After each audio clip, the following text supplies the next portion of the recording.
प्रस्तुत है जिले में आजकल।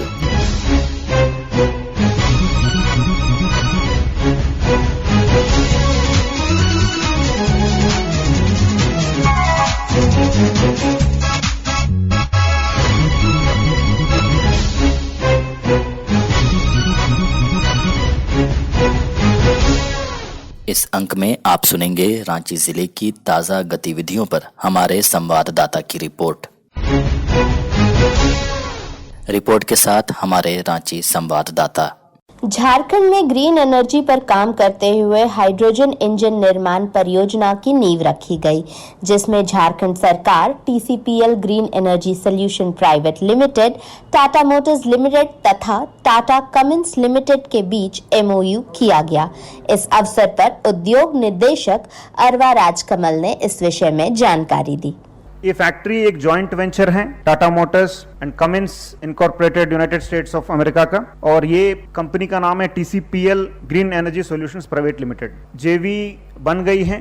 3 बिंदु पे इसका जो महत्वता है मैं उसको एक झलक आपको बताना चाहता हूँ। कई सारे रिवोल्यूशनरी टेक्नोलॉजीज, जो इनोवेटिव टेक्नोलॉजीज जो हम लोग बात करते हैं, hydrogen internal combustion engine, hydrogen fuel cells, advance battery chemistry, hydrogen fuel delivery system, ऐसे कई सारे टेक्नोलॉजीज जो मैंने बताया कि कमर्शियल लेवल पे पूरे देश में कहीं प्रोडक्शन नहीं स्टार्ट हुआ, ऐसे हमारे झारखंड में इसका प्रोडक्शन शुरू होगा।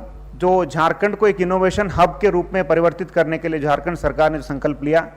राज्य के मुख्य सचिव सुखदेव सिंह ने झारखंड में EV हब की पहल की सराहना करते हुए देश के लिए इसे हितकारी बताया। झारखंड पहला राज्य बना है जहां पर clean energy, that is hydrogen energy के इंजन का प्रोडक्शन होगा, और यही फर्स्ट नहीं है। हमने झारखंड राज्य कंट्री का पहला राज्य है जिसने क्लीन एनर्जी के ट्रांजिशन के जो प्रभाव हैं उसका लाइवलीहुड पर क्या असर पड़ेगा और उसको कैसे मिटिगेट करेंगे, उसको भी एड्रेस करने के लिए हमने जस्ट ट्रांजिशन टास्क फोर्स का गठन किया है, और वो टास्क फोर्स काफी तेजी से काम कर रहा है। इस अवसर पर टाटा कमिंस के CFO अजय पाटिल ने झारखंड सरकार का आभार व्यक्त किया। नमस्कार। सर्वप्रथम कमिंस ग्रुप की तरफ से मैं मुख्यमंत्री श्री हेमंत सोरेन जी, श्री सत्यानंद भोक्ता जी और चीफ सेक्रेटरी श्री सुखदेव सिंह जी और बाकी उपस्थित झारखंड गवर्नमेंट के वरिष्ठ अधिकारियों का आभार व्यक्त करता हूं कि हमें यह मौका मिला है कि झारखंड गवर्नमेंट के साथ हम जुड़े। This is a joint venture with Tata Motors and Cummins USA. This particular project is going to be putting together some of the cutting edge technologies associated with zero emission technologies, and we are extremely delighted that this is something which is happening for the first time in this country, and that too in a state of Jharkhand. मुख्यमंत्री हेमंत सोरेन ने राज्य के विकास में green energy की दिशा में लिए गए कदम की सराहना की और कहा कि ये झारखंड के इतिहास का महत्वपूर्ण दिन है।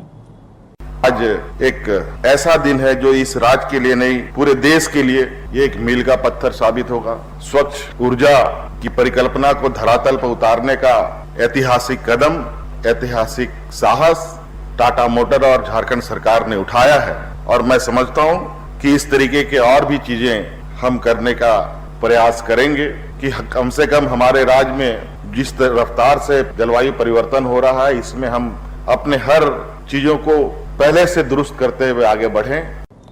पिछले हफ्ते 23 अगस्त को चंद्रयान 3 के सफल लैंडिंग पर मुख्यमंत्री हेमंत सोरेन ने इसरो के वैज्ञानिकों को बधाई दी। आज एक और कड़ी और ऐतिहासिक कड़ी भारत के इतिहास में जुड़ा, और सफलतापूर्वक चंद्रयान में भारत के वैज्ञानिकों का उत्कृष्ट और सक्सेसफुल लैंडिंग चंद्रयान ने चंद्रमा में किया है। इसके लिए इससे जुड़े सभी सदस्यों को मैं बहुत बहुत शुभकामनाएं देना चाहता हूं, और देशवासियों को भी इस सुनहरे अवसर के लिए बहुत बहुत बधाई देता हूं। शिल्पी, आकाशवाणी समाचार, रांची। अभी आप सुन रहे थे रांची जिले की ताजा गतिविधियों पर हमारे संवाददाता की रिपोर्ट पर आधारित कार्यक्रम जिले में आजकल।